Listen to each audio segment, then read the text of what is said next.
Hello folks, just thought I'd bring you a very quick vlog. I don't do many vlogs at the moment, I like to do them as and when I've got something to talk about, and today I do have something to talk about.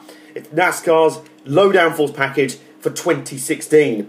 Now, this was announced last night. It was about 7:30 UK time. It was 2:30, I think, American time. Yeah, 2:30 Eastern anyway. It was announced, and I'm very excited about it. You may know from my social media channels, it's not really that much of a giveaway that I'm in favour of low downforce. I was very, very excited by the results of the Kentucky Speedway and Darlington races where we had the low downforce packages this year, and they're going to go for it next year. They're going to go for it in 2016. This is not just for some tracks, maybe a few, maybe not. This is for all of them except the plate tracks. So 32 of the 36 races next year are going to have this low downforce package. Basically every track outside the plate tracks is going to have it, and I think they're all going to benefit. Details of the package are as follows.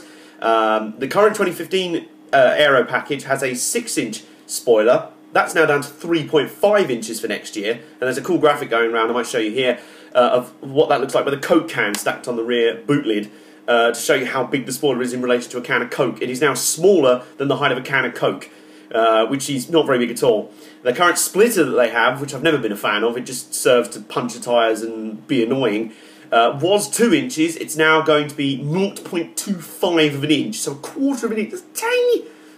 It's like that. That's all the splitter's going to be. It's going to be tiny, which is fantastic. They shouldn't have splitters at all, really.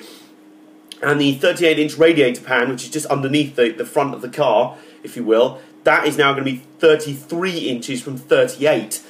These are all very good things, as you may have known, because effectively what this means is that most races are going to benefit from this, because most races in the last few years have had issues with, number one, the leader running away in clean air. So if you're the leader, it doesn't matter what tyres you're on, it doesn't matter how good your car is, you've got clean air, goodbye, you can just sod off in the distance. I mean, look how many cars have dominated when they get out front, and then they get back in the pack on a pit stop, and then just don't get anywhere. They're just sat there in 15th for the rest of the race. Like Matt Kenseth, dominated the first 75 laps at Charlotte this weekend, got back in the pack, nothing. He couldn't do anything, because you can't pass. There's just nothing. You're just there, you're sat behind a guy, they're creating so much dirty air with all the aerodynamics, and this package relies so much on downforce that when the dirty air for you gets interfered with, you just get nothing.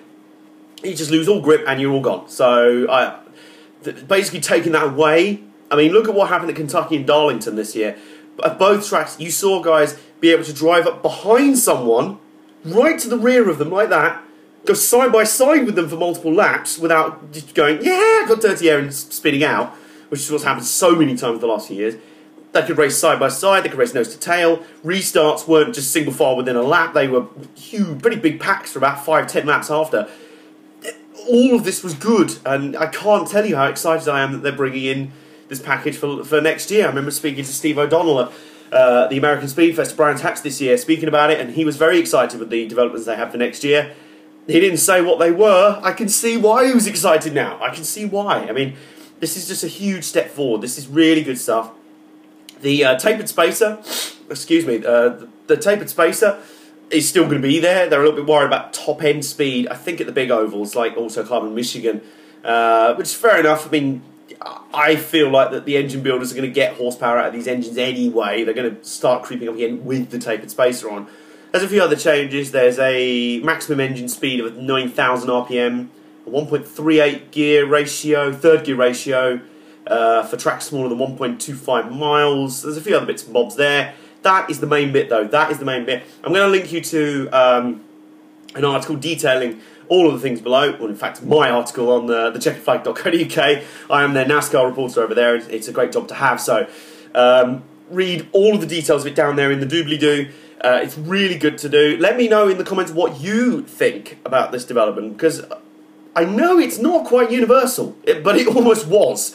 This whole low downforce is a good thing, and I think by now we have enough evidence to prove that it should be a good thing. What are your thoughts on it? I mean, the general reaction I've seen veers from, yes, this is amazing, bring it on, to, well, finally, this is probably what we should have done years ago, you know? So, either way, it's all, for me, it all looks very positive, and I can't wait for it. I'm at the point now where I can, like, you know what, stuff the final 5 races. I'm ready for next year already. So, let me know your thoughts. This is a quick vlog for you.